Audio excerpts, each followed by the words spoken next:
शास्त्र विधि त्याग कर मनमाना आचरण करने वाले को परमात्मा के द्रोही कहा है, यानी विधान तोड़ रहा है। जैसे कोई चोरी करता है या कोई और अवैध कार्य करता है, उसमें आप भी सहयोग देते हैं तो दोनों दोषी होते हो, इस प्रकार। और वैसे आप कहीं जाते हो, खाना उद्देश्य है, लेकिन जो मांस मिट्टी शराब वगैरह प्रयोग करते हो उनका तो आहार भी नहीं करना चाहिए। जिस दिन कोई जैसे धार्मिक अनुष्ठान करते हैं, ये ड्रामाबाजी को 13वीं कोई 17वीं कोई की तो और लड़का हो गया तो और पंगा, तो उनमें नहीं जाना चाहिए आप जी को, बिल्कुल भूल के भी नहीं जाना चाहिए। वैसे रिश्तेदारी में आओ जाओ कोई दिक्कत नहीं, वहाँ रुकना पड़े रुको, अपना नित्य नेम क्रिया डेली की करते रहो, कोई दिक्कत नहीं आएगी।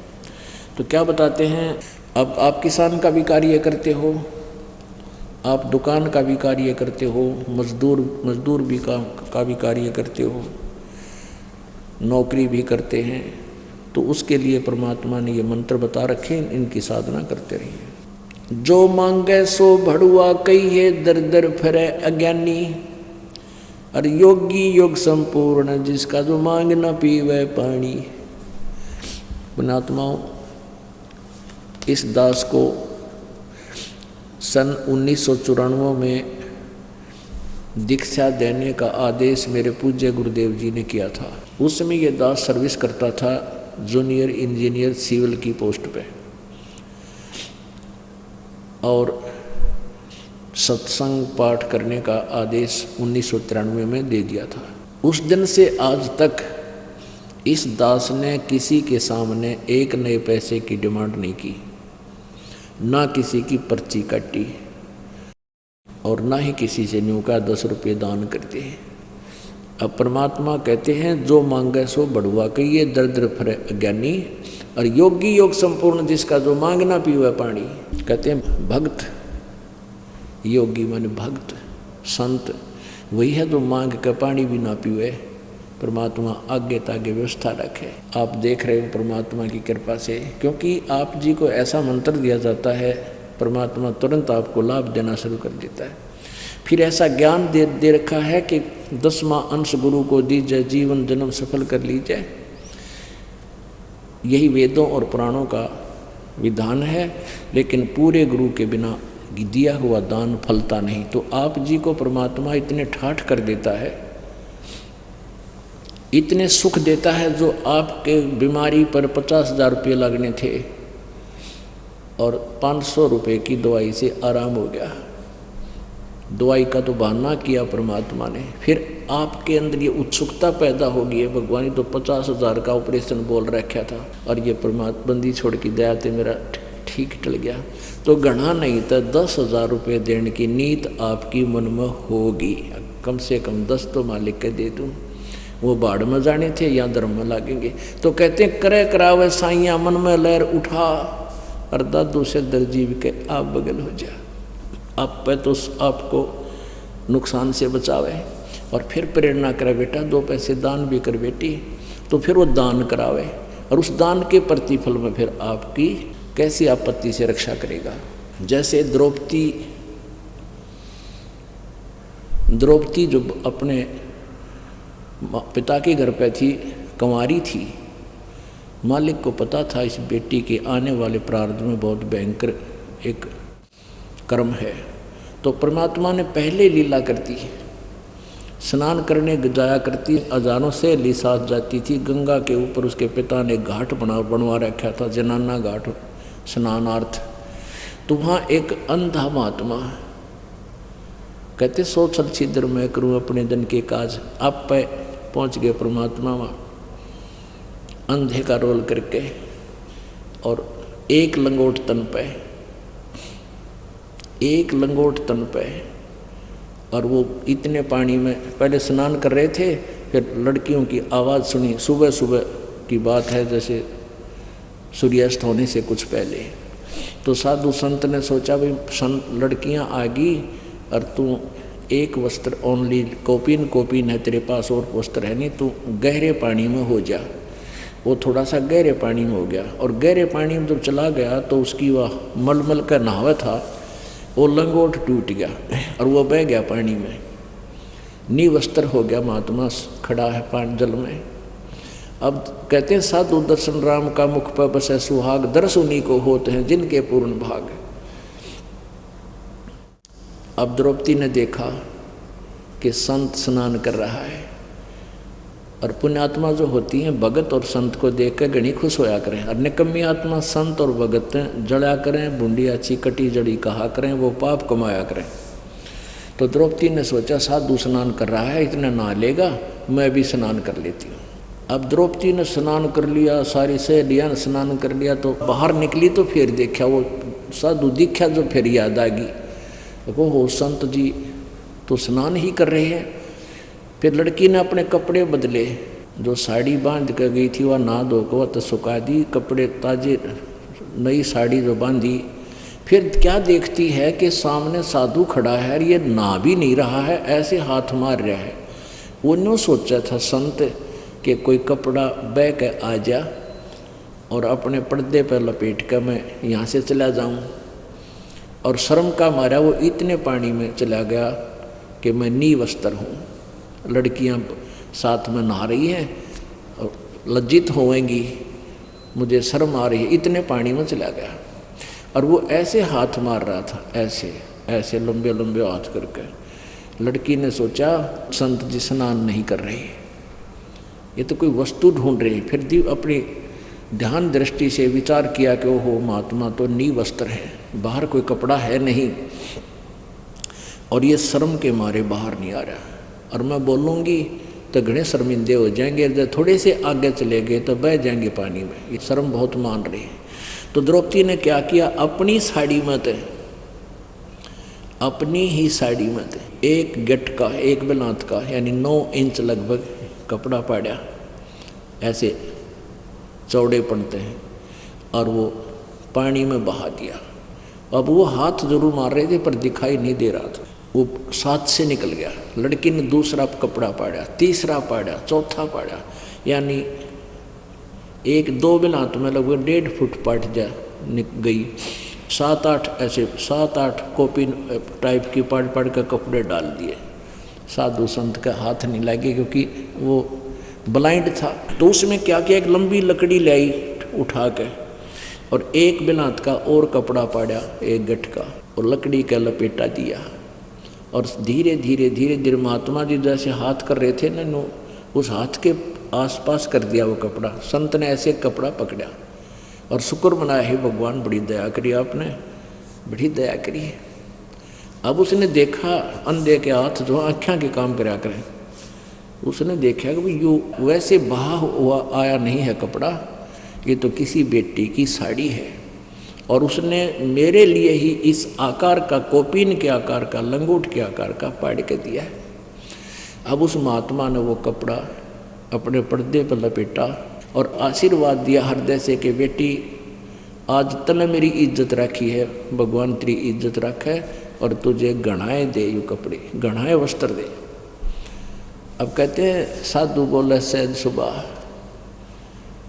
और 7 वचन पलटे नीचे पलट जाओ ब्रह्मंड। अगर संत है तो पुण्यात्माओं, इस प्रकार वो परमात्मा अपनी व्यवस्था करवा देता है अपने बच्चों के लिए पहले से ही। तो ऐसे ही हम मालिक की शरण में जब रहेंगे तो हमारे लिए पहले ही व्यवस्था करवा देता। जैसे आपके ऊपर कोई आपत्ति आनी हो, ऐसी प्रेरणा करेगा, ये दान कर दूँ, न्यों कर दूँ, तो फिर उसके कारण ना जाने कित जाके के बला टालेंगे परमात्मा। जब द्रौपदी का तीर नहीं समाप्त हुआ, दुर्योधन और दुशासन उसको नंगा करने लगे, तब श्री कृष्ण जी पांडवों के धार्मिक गुरु थे। तो फिर द्रौपदी ने पूछा, जब कभी कृष्ण जी वहाँ आए, कि हे भगवान, मेरे ऐसी कैसी रजा हुई, मेरे ऊपर बड़ी दया हुई परमात्मा की। तो कृष्ण जी ने बताया अपने दिव्य दृष्टि से देख के कि द्रौपदी, तूने कभी किसी साधु संत को एक कपड़ा दान किया था, एक ही लीर, क्योंकि जो उसको मिली वही दान दिखा उसने श्री कृष्ण जी ने। एक लीर यानी छोटा सा टुकड़ा दान दिया था, जिसके कारण आज तेरा ये ढेर लगा दिया मालिक ने। तो द्रौपदी कहती है, परमात्मा एक लीर के कारण मेरे हो गए चीर अपार, और जब मैं पहले जानती तो सर्वस्व देती वार। इसे महापुरुष पहले मुझे पता होता कि संत के ऐसी सेवा करने से इतना पुण्य मिलता है, ऐसे संकट टलते हैं, तो पता नहीं मैं कितना समर्पण कर देती। तो पुण्यात्माओं, ऐसे आपके ऊपर परमात्मा रजा बख्शते हैं। फिर आप से दान भी वही कराते, करे करावे साइया मन में लहर उठा, और दादू से दरजीव के आप बगल हो जाओ। अब देखो पुण्य, एक विचार करने की बात है कि जैसे द्रौपदी एक राजा की लड़की थी, और उसके साथ नौकरानियां भी सैकड़ों के साथ गई हुई थी। अब वहाँ द्रौपदी ने लालच किया, कहते लोभ करे तो ऐसा करे, बैराग नाम है त्याग का 5-25 माह। अब जैसे लोभ लालच हो तो ऐसा हो, क्या लालच कि उसने ये, अगर वो कहती अपनी दासी को, अपनी नौकरानी को कह देती कि भाई इसको महाराज को साड़ी बहा दे, इस कपड़ा उसके लिए, तो साड़ी की साड़ी डलवा देती, क्योंकि नौकरानी को पता था कहूँगी इसके आदेश से एक साड़ी दूंगी तो 10 साड़ी देगी मुझे घर जाने पर। लेकिन द्रौपदी चुकी नहीं कि मैं दान करूँगी मुझे मिलेगा, और करेगी उसको मिलेगा, मैं क्यों किसी को मौका दूँ। इतनी और भी सहेलियाँ थी, किससे के समझ बना यह बात, और उसने फटाफट पाड़ के डाल दिया। तो परमात्मा ये कहते हैं कि जब तुम्हें ज्ञान हो जाएगा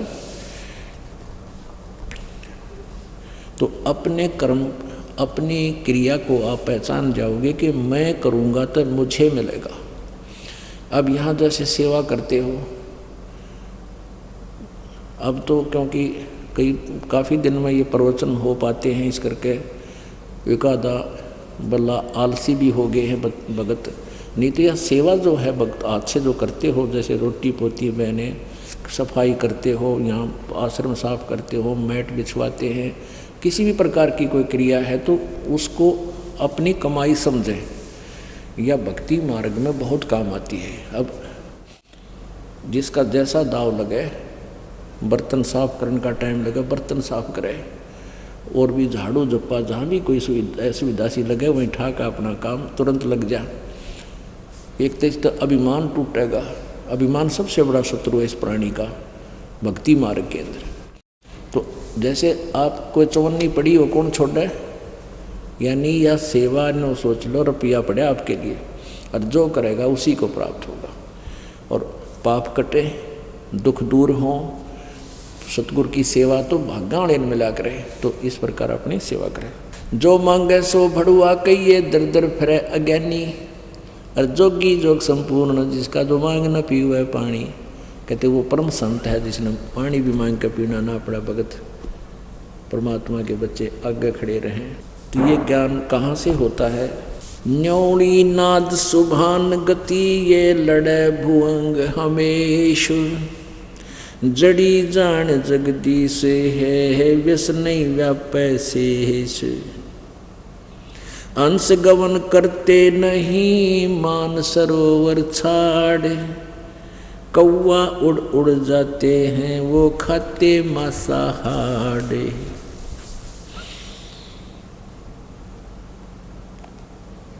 हंस दशा सो साधे हैं सरोवर है सत्संग, मुक्ता हल बाणी चोगे ये चढ़त नवेला रंगे। अपनात्माओं, न्योड़ी नाद सुभान गति, ये लड़े भुजंग हमेश, जड़ी जान जगदीश है विष्णु व्यापै शेष। अब परमात्मा की वो वाणी आपको समझाते हैं, दिखाते हैं, जो परमात्मा ने ज्ञान दिया हमें आकर के। न्योड़ी नाद सुभान गति, ये लड़े भुजंग हमेश, जड़ी जान जगदीश है विष्णु व्यापै शेष।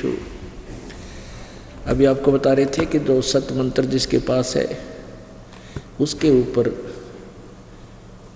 ऐसे कर्मों का प्रभाव नहीं बनता। जैसे एक नेवला होता है, नेवला वो सारा ही 9 इंच का होता है, ज़्यादा से 8-9 इंच का।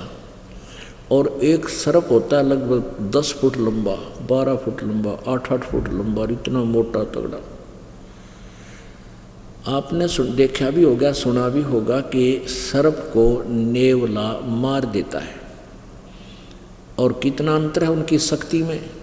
तो नेवला कैसे उस सर्प को मारता है, कैसे सर्प को काबू करता है।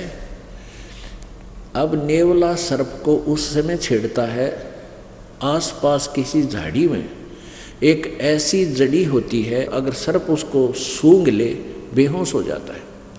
तो नेवला क्या करता है, उस जड़ी को सूंघ आता है, यानी उसको अपने श्वासों के द्वारा उसकी महक को अंदर भर लेता है और फिर सर्प के सामने आकर आमने सामने करता है लड़ने के लिए, और उसके सामने आकर न्यू कर देता है।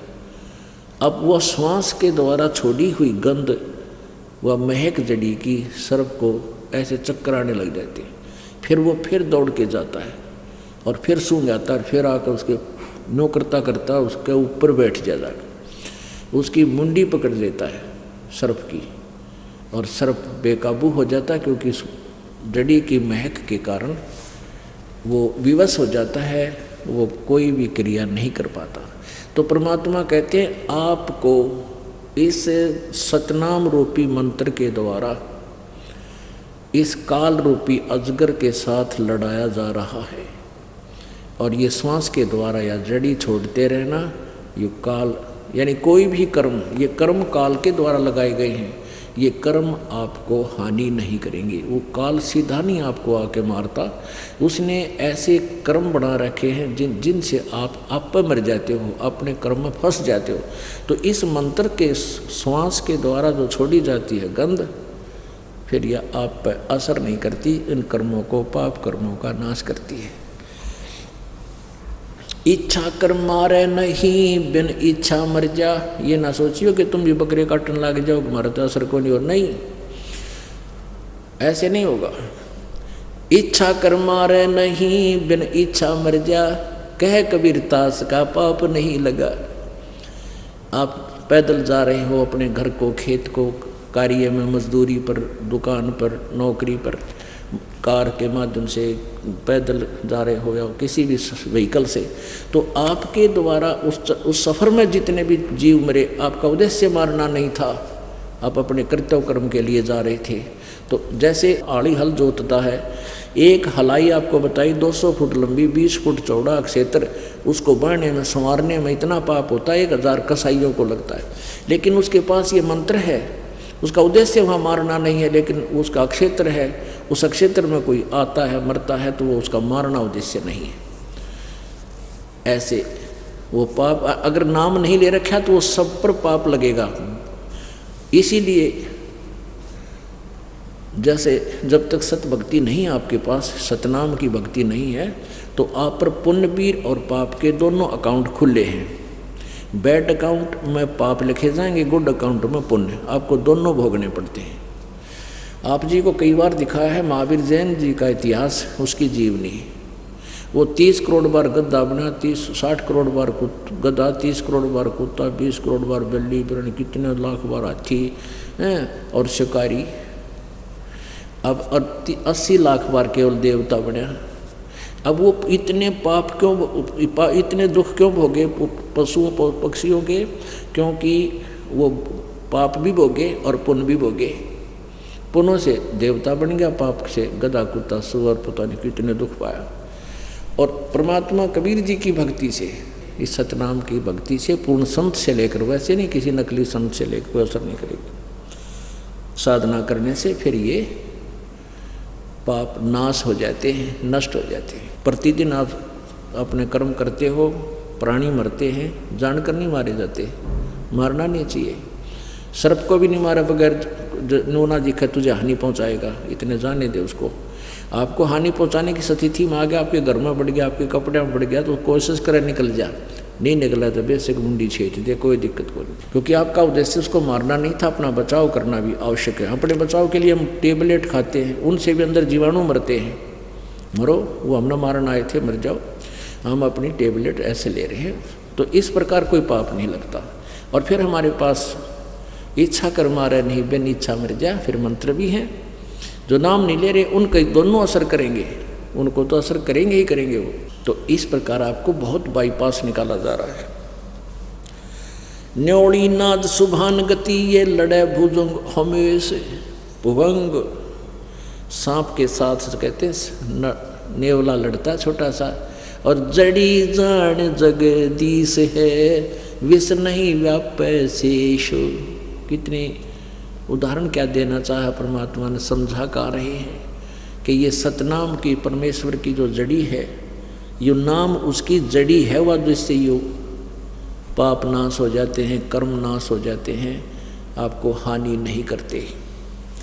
अंश गवन करते नहीं, मान सरोवर छाड़े, और कौवे उड़ उड़ जाते हैं, ये खाते मांसाहारे। पुण्यात्माओं, परमात्मा की एक सेंटेंस को, एक पवित्र वाणी की एक कड़ी को समझाने में कितना गहरा ज्ञान भरा है। हंस गवन करते नहीं, मान सरोवर छाड़े, और कौवे उड़ उड़ जाते हैं, वो खाते मांसाहारे। हंस किसे कहते हैं और कौवा किसे कहते हैं? कौवा तो वो प्राणी है जो जैसे गधे के या किसी भी पशु के कमर पर या कहीं भी जख्म है, कौवा उस जख्म में दूना जख्म पैदा करता है, अपने स्वार्थ लिए उसमें चोंच मारते हैं और मांस काट के खाते हैं उसका। वो तो है दुष्ट आत्मा। ऐसे कर्म जो करते हैं, दुखी को दुखी करते हैं, वो इंसान कौवे जैसे हैं, वो टिक नहीं सकते। और हंस जो होते हैं, हंस वो होते हैं जो मांस नहीं खाते, केवल मोती खाते हैं। मानसरोवर के यानी बहुत अच्छे तालाब झील के ऊपर रहते हैं, वहाँ से मोती खाते हैं, मच्छी नहीं खाते, घोगे नहीं खाते, किसी प्रकार के और जीव इंसान नहीं करते। तो कहते हैं हंस गवन करते नहीं, मानसरोवर छाड़े। मानसरोवर को छोड़कर यानी उस तालाब को छोड़कर जहाँ मोतियाँ मिलती है, हंस नहीं जा सकते, वो तो कौवे जाते हैं वहाँ से, वो टिक नहीं सकते। कैसे? हंस दशा सो साधे है, सरोवर है सत्संग, और मुक्ता हलबाणी चोगे, ये चढ़त नवेला रंग।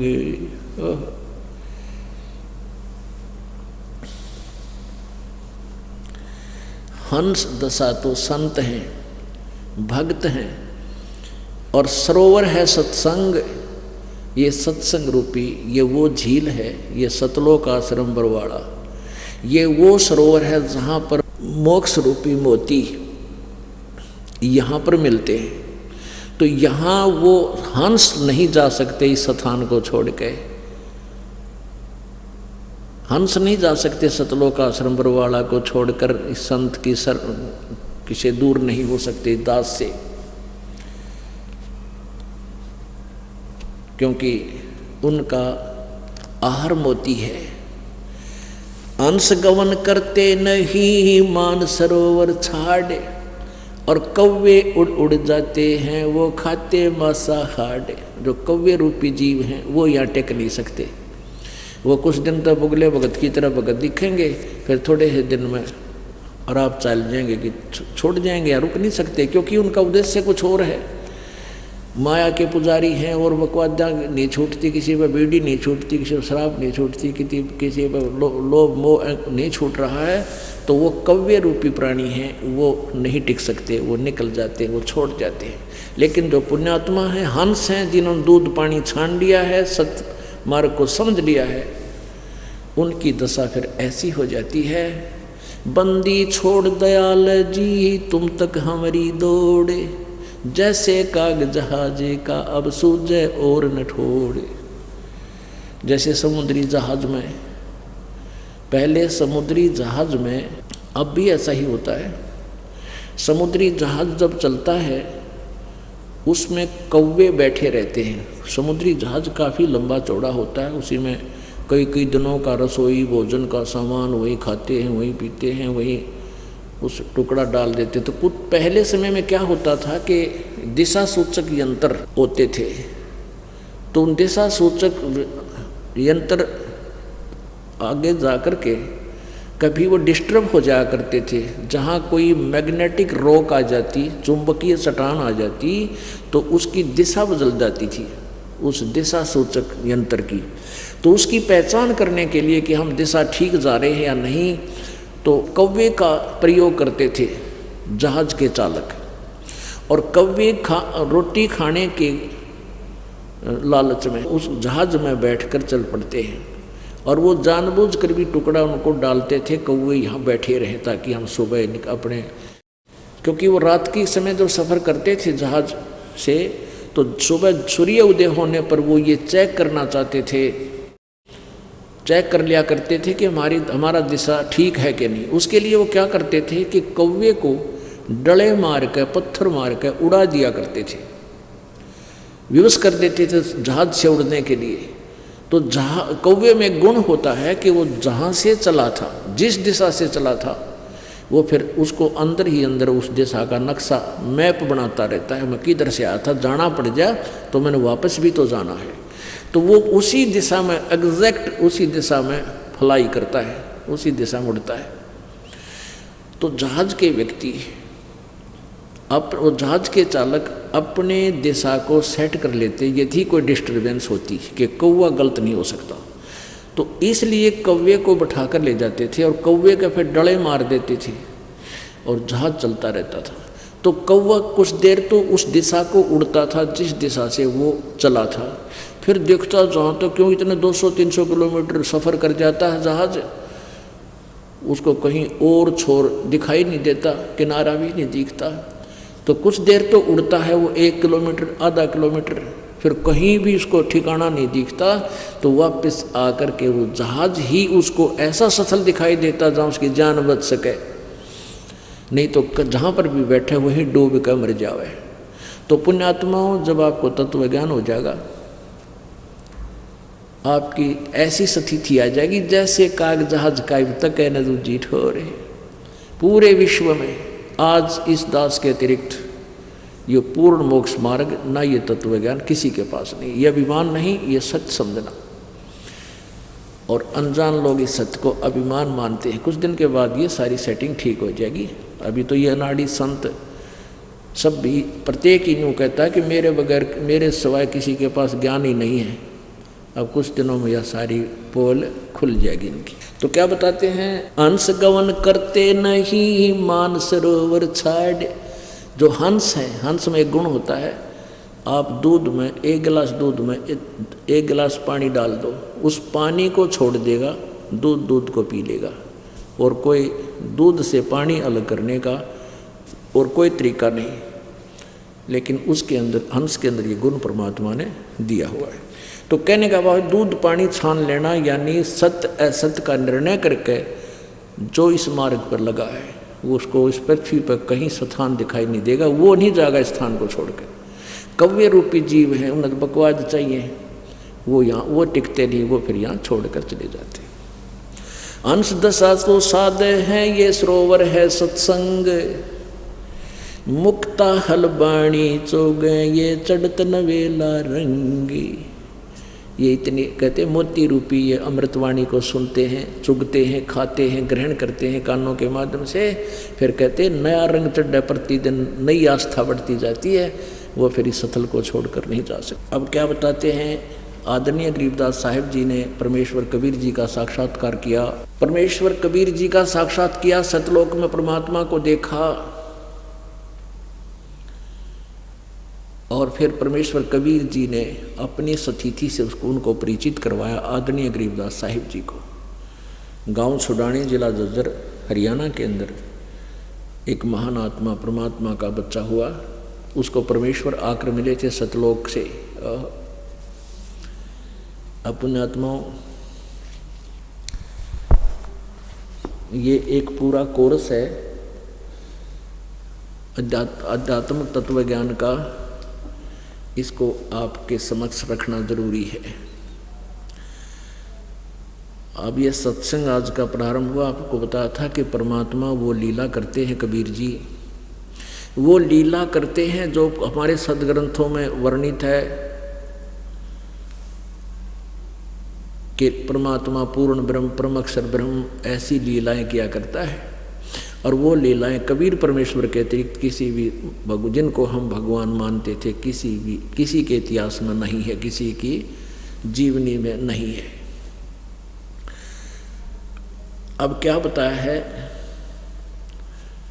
इस दास ने, वेदों और गीता जी पुराणों को परमेश्वर के ज्ञान दृष्टि से तो सन 2001 के अंदर जाना, 2001 में देखा, शुरुआत की, इसको ढूंढा। तो उससे पहले ये दास परमात्मा की महिमा पहले से सुनाता आया आपको कि कैसे पूर्ण परमात्मा कबीर जी सन 1398 से लेकर 1515 तक इस धरातल पर रहे। एक जन साधारण मनुष्य जैसा क्रियाक्रम करते हुए, कर्तव्य कर्म करते हुए और साथ में सतभक्ति संदेश देते हुए रहे और सशरीर आए थे, सशरीर चले गए थे। उसके पश्चात सन 1727 में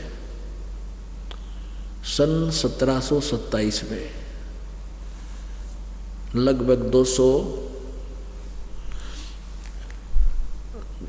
212 वर्ष उपरांत, सतलोक गमन के 212 वर्ष उपरांत, तो आदरणीय गरीबदास साहिब जी को गांव छुड़ानी में सतलोक से चलकर आकर मिले।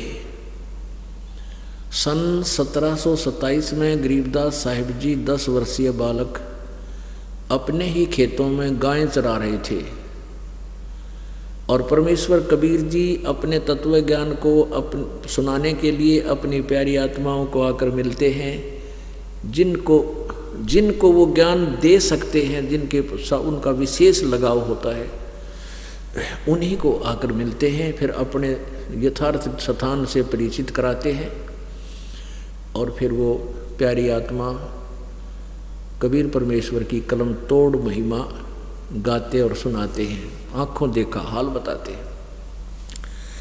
खेतों में सन 1727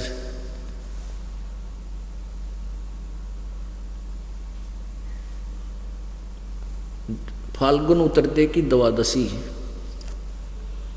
फाल्गुन सुदी द्वादशी दिन के लगभग 10-11 बजे सभी गवाल बाल, बड़े छोटे जितने गवाले थे, पाड़ी थे, वो कोई आहार कर रहे थे। एक वृक्ष के नीचे बैठ कर गवें चल रही थी।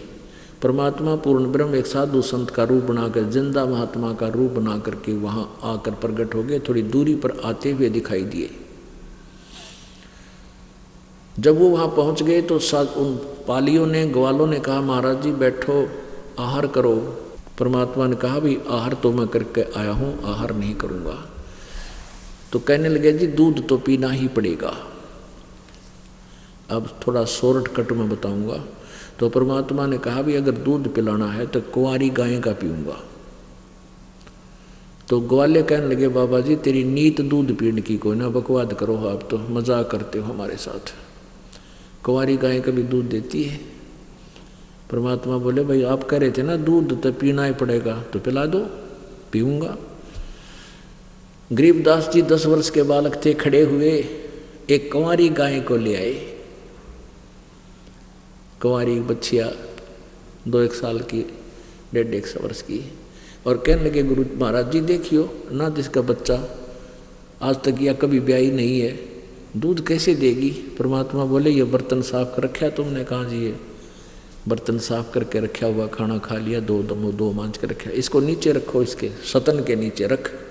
गरीबदास जी बालक थे, पकड़ कर बैठ के कबीर साहब ने उस गाय के ऊपर थपकी मारी, कमर पे थपथपाया, आशीर्वाद टाइप, लंबे लंबे सतन हो गए और दूध की दार बंध गई।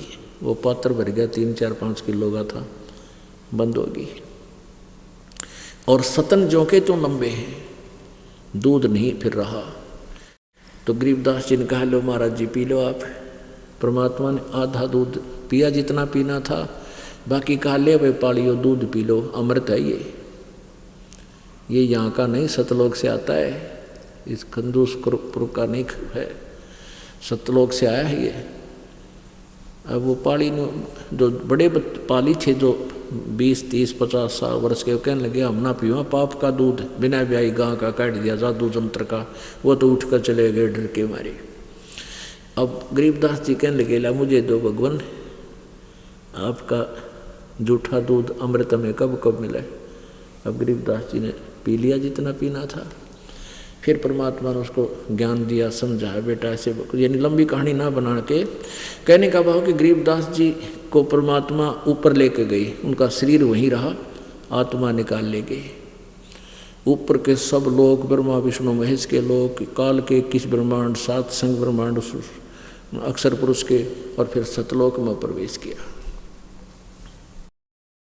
नीचे से जिंदा महात्मा के रूप में जो गए थे परमात्मा, और गरीबदास जी की आत्मा साथ साथ जा रहे हैं, तो वहाँ परमात्मा परमेश्वर कबीर जी एक अन्य रूप में और बैठे हैं, जिसके रोमकूप में करोड़ सूर्य मिला दे, करोड़ चंद्रमा, इतनी रोशनी है उस परमेश्वर की। तो कबीर जी जो नीचे से गए थे, वो परमात्मा कबीर जी जिंदा महात्मा के रूप में, वो अपने ही दूसरे स्वरूप पर चंवर करने लगे, जैसे सेवा करते हैं अपने गुरुदेव की, ऐसे। तो गरीबदास जी ने सोचा कि ये है भगवान जो सिंहासन पर विराजमान है, और ये बाबा जी यहाँ का नौकर होगा। इतने में वो भगवान खड़े हुए जो तेजो में शरीर वाले थे, और वो जिंदा वाला रूप उस पर बैठ गया, अनंत कोट ब्रह्मांड के कंट्रोलर के सिंहासन पर। अब बालक गरीबदास जी सोच रहा है बाबा जी भी भाई में कुछ उतारे थे, भगवान की गद्दी पर बैठ कर भगवान ने स्थान छोड़ दिया। इतनी देर में वो परमात्मा का जो अचौर करने लग गए उस पर, अपने जो तेजो में शरीर था जिसको गरीबदास जी परमात्मा मानते थे, वो रूप वो खड़े होकर के कबीर जी जिंदा वाले शरीर, जिंदा के ऊपर चंवर करने लगे। और फिर वो जो तेजो में शरीर था जिंदा महात्मा के शरीर में समा गए। तब परमेश्वर ने कहा ये गरीबदास, अब जा तू प्रचार कर इस परम पिता की वाणी का, तेरे अंदर मैंने ये ज्ञान फीड कर दिया। आज से कहते हैं 200 वर्ष पहले, लगभग 250 वर्ष पहले मैं काशी में जुलाहा धानक रूप में रहा था। उसमें मैंने ऐसे ऐसे वो पूरी चलचित्र की तरह वो सारा फीड कर दिया वो, और पूरे ब्रह्मांडों का जो ज्ञान था सारा, और उसको वापस छोड़ दिया। उधर से क्या हुआ कि जो वो अन्य पाली थे उन्होंने कुछ 2 घंटे 3 घंटे के बाद देखा, पहले दूर ले गए पशुओं को, वापस आए, भी पता करो कहाँ है वो बालक। आकर देखा तो वो बैठे हैं, मर्द ऐसे हिलाया तो गिर गए। कहने का भाव ये है कि मर्द जानकर उनको चिता पर रख दिया गया गरीबदास जी को के शरीर को, आग लगाने की तैयारी कर रहे थे। इतने परमात्मा ने वापस भेज दी वो आत्मा कि जा तेरे शरीर का नाश करने वाले हैं। गरीबदास जी आने से मना कर गए थे, भगवान मुझे ना भेजो, वहाँ तो बहुत बुरा लोग है। तो परमात्मा बोले बेटा जा, इस काल के जाल को भी तो हमने काटना है, तेरे भाई बहन बहुत फंसे पड़े वहाँ पर, और जाकर ये ज्ञान का वर्णन कर दे, आने वाले समय में बहुत काम आवेगा। तो गरीबदास जी को वापस भेजा तो एकदम ऐसे सारा कंपन हो गया शरीर में, और जो बंधन बांध रखे थे, अग्नि लगाने की तैयारी कर रहे थे, वो लकड़ी भी नीचे गिर गई, एकदम खड़े हो गए। खड़े होकर के यह वाणी बोलने लगे जो आज प्रमाण है। अभी आपको सुना रहा था दास, अब फिर सुनाता। अब आपको प्रमाण देते हैं थोड़ा सा ऋग्वेद मंडल नंबर 9 के सूक्त नंबर 26-27 में, कि वो परमात्मा ऐसी लीला करता है। ऋग्वेद मंडल नंबर 9 और सूक्त नंबर 86 दिखाएंगे। ये कहाँ से प्रकाशित है?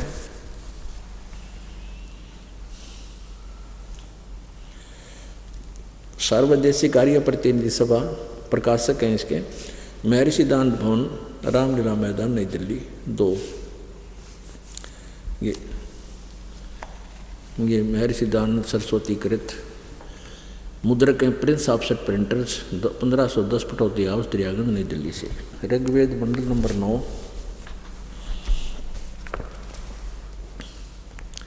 और सूक्त नंबर 86 और मंत्र नंबर 26। इसमें क्या लिखा है? ये 26 नंबर मंत्र है। यज्ञ करने वाले यजमानों के लिए परमात्मा, यज्ञ करने वाले यजमानों माने भक्तों के लिए, भक्ति करने वाले, धार्मिक अनुष्ठान करने वाले भक्तों के लिए परमात्मा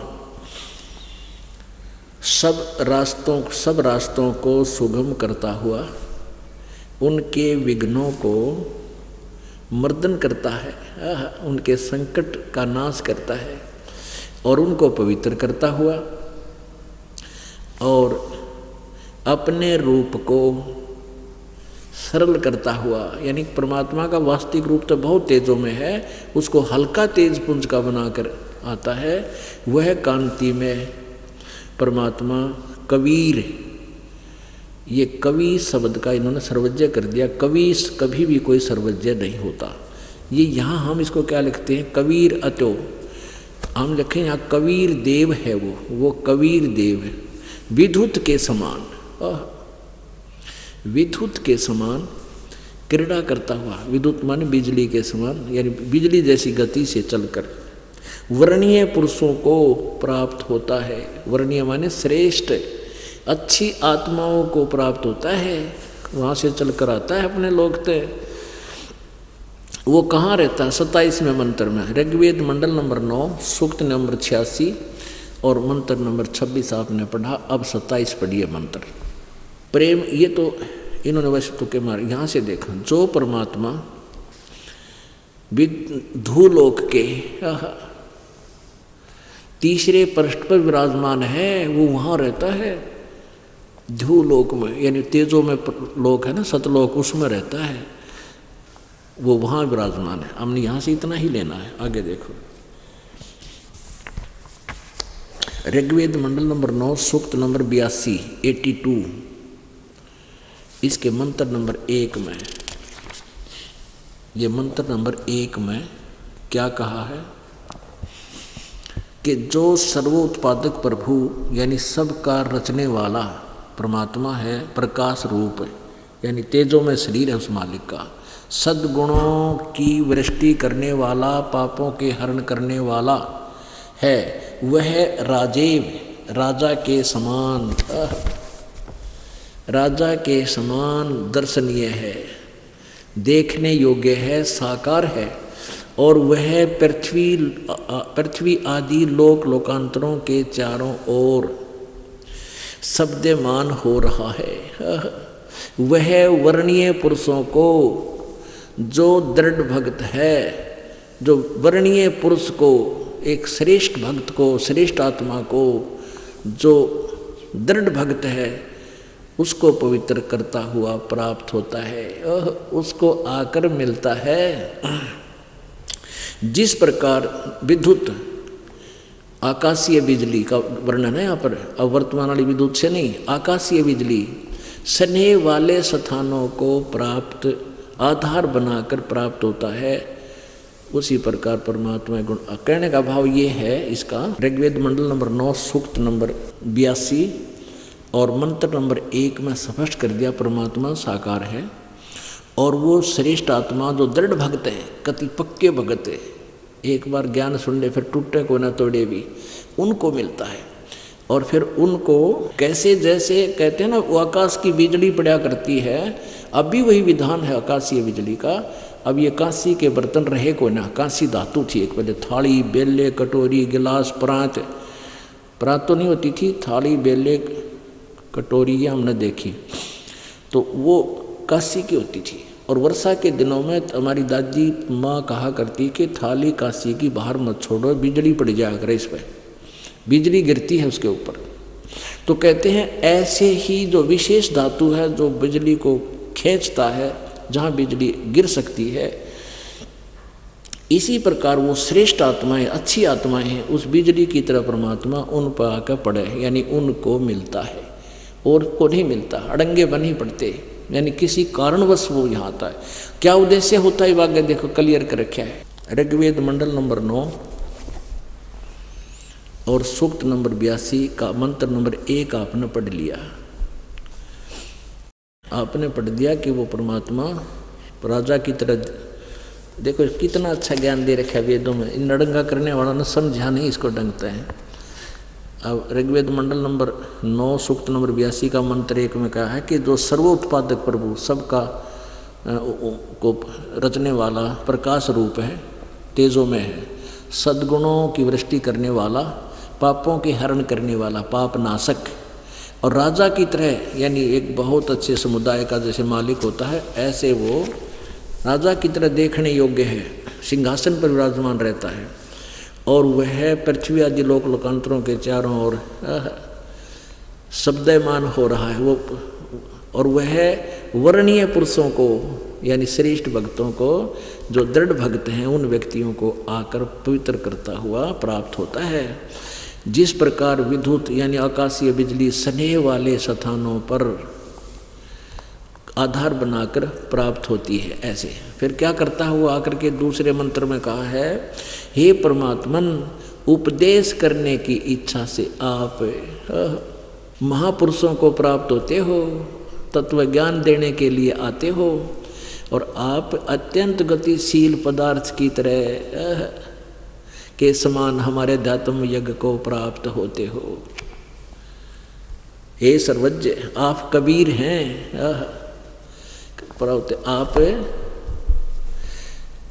आप यह लिखा कवि, आप लिख दिया आप सर्वज्ञ हैं, हम लिखते हैं आप कबीर देव हैं, आप कबीर साहब हैं, शुद्ध स्वरूप हैं, हमारे पापों को दूर करके हे परमात्मन हमको सुख दे। अपनात्माओं इन अनुवादकर्ताओं ने अड़ंगा कर रखा है, इन कवि का सर्वज्ञ लिख दिया। कवि कोई सर्वज्ञ हो सकता है? ये कबीर देव है वेदों में, हम इसको कवि, देव माने परमेश्वर और कवि माने कबीर, ये कवि कह दें, हम ये कह दें वो कबीर साहब है, हम कबीर देव का ही करने लगे कबीर साहब, कबीर साहब। जैसे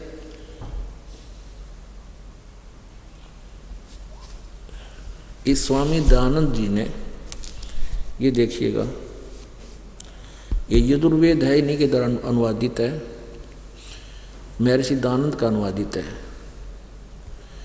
और इसमें जहाँ भी, अब देखो, प्रकाशक हैं सर्वदेशी कार्य प्रतिनिधि सभा 2/5 महर्षि दयानंद भवन रामला मैदान नई दिल्ली। और ये है महर्षि दयानंद सरस्वती कृत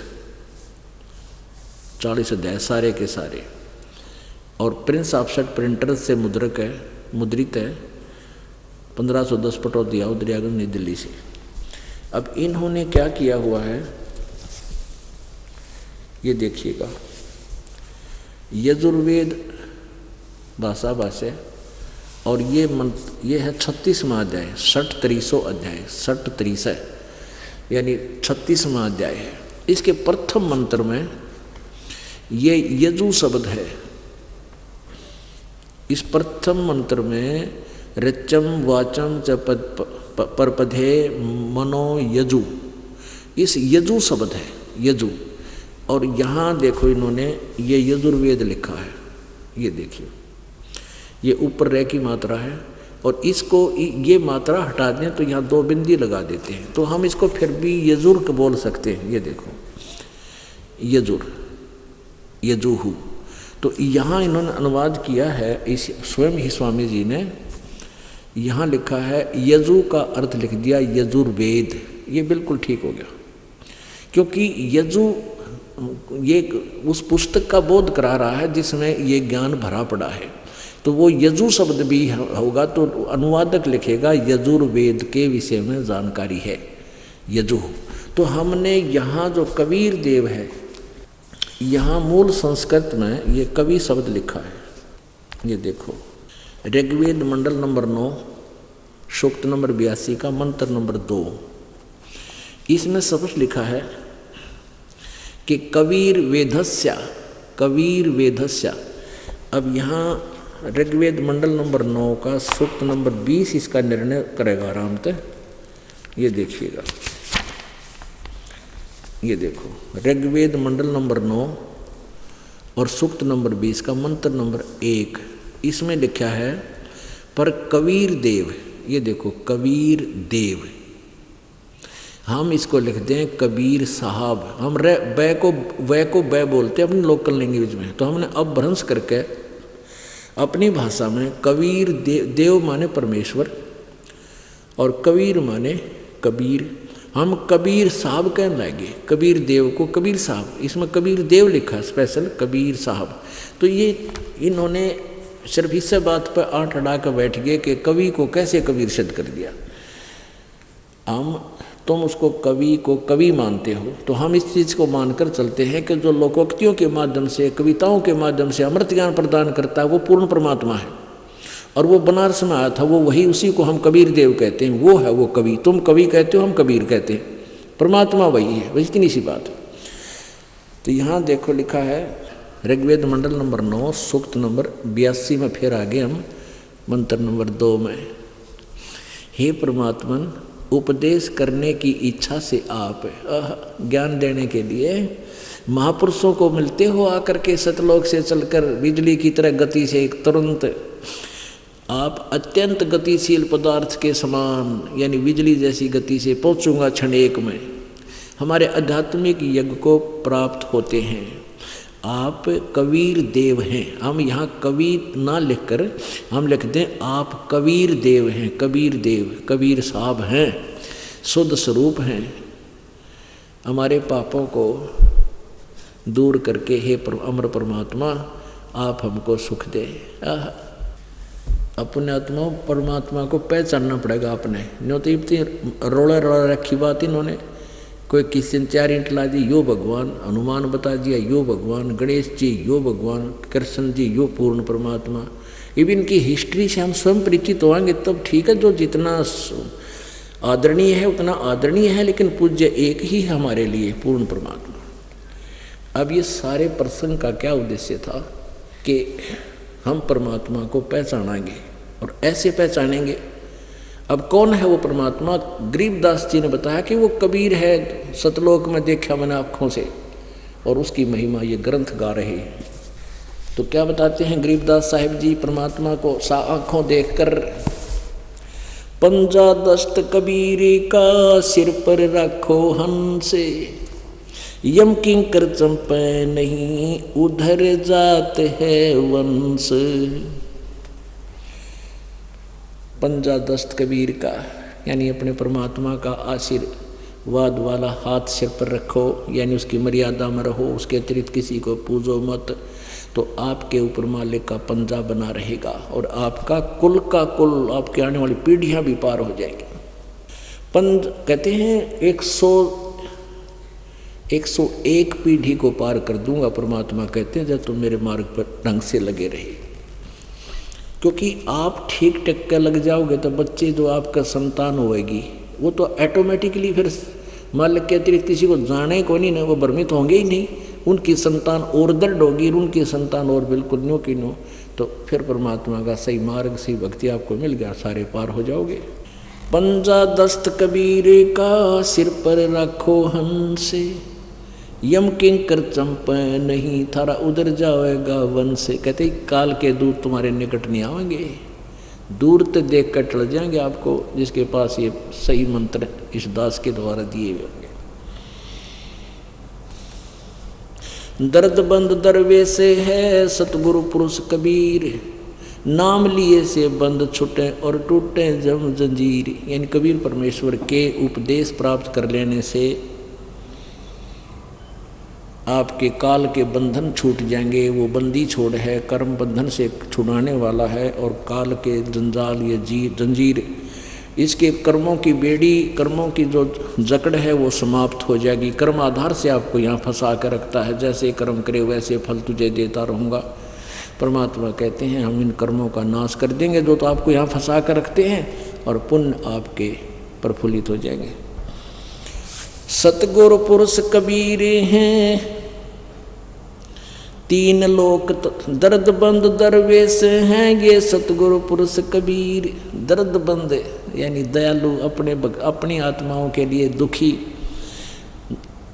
ये दरवेश माने संत, संत रूप में ये कबीर परमात्मा हमारे लिए यहाँ आते हैं, उन्हीं के दिल में हमारे प्रति दर्द है, दुख है, और किसी को नहीं। दर्द बंद दरवेश है सतगुरु पुरुष कबीर, सतगुरु पुरुष कबीर।